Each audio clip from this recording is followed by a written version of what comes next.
Parvirdiyev Ayaz Bikaylıoğlu 1976-cı il yanvar ayının 1-də Naxçıvan Muxtar Respublikasının Şərur rayon Qıvraq kəndinə anadan olub. 1990-cı il Bakı şəhərində yerləşən Cəmşid Naxçıvanski adlı hərbi liseyə daxil olub, oranı müvəffəqiyyətlə bitirib. 1993-cü il Bakı Ali Komandirlər Məktəbinə qəbul olub, kəşfiyyatçı ixtisası üzrə 4 il təhsil və təlim keçib. 1997-ci il məktəbi bitirib, Füzuli rayonuna təyinat alır. 1997-ci ildən 2005-ci ilə qədər həmin ərazidə yerləşən kəşfiyyat hərbi hissəsində müxtəlif vəzifələrdə qrup komandiri, tağım komandiri, bölük komandiri kimi xidmət göstərib və həmin kəşfiyyat hərbi hissəsinin qərargah rəisi olub.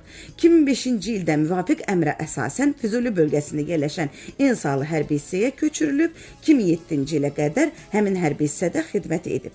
Daima düşmənlə birbaşa təmasda olub, taborun qərargah rəisi vəzifəsində xidmət göstərərək çox böyük və əhəmiyyətli tapşırıqları yerinə yetirib. 2007-ci ildən 2009-cu ilə qədər Beyləqan ərazisində yerləşən İnsalı hərbi hissədə müvafiq vəzifələrdə şəxsi heyət ilə iş üzrə müavin vəzifəsində xidmətini davam etdirib.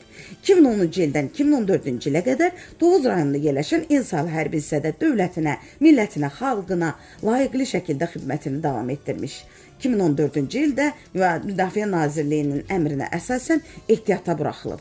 2020-ci il sentyabrın 27-si səhər saatlarında Azərbaycan Respublikasının ərazi bütövlüyü uğrunda elan olunan Vətən müharibəsinə qatılır.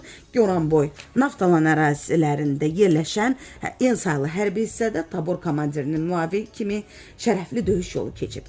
Talış, Suqovuşan yaşayış məntəqələri uğrunda döyüşlərdə iştirak etmiş. Bundan əlavə Quballı, Muradxanlı, Xəndək kəndləri uğrunda gedən döyüşlərdə böyük əzmlə mübarizə aparmışdır. Əzmi, qətiyyəti onu daima çətin anlardan doğru qərar verməyə ona yardım edir.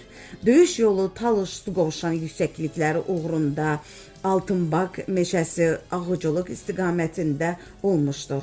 Taburundan 22 nəfər şəhid olub. 2021-ci ilin yanvar ayından ehtiyata buraxılıb, 30 illik həsrətə son qoyan Vətən müharibəsində bir çox qəhrəmanlıqlar göstərib.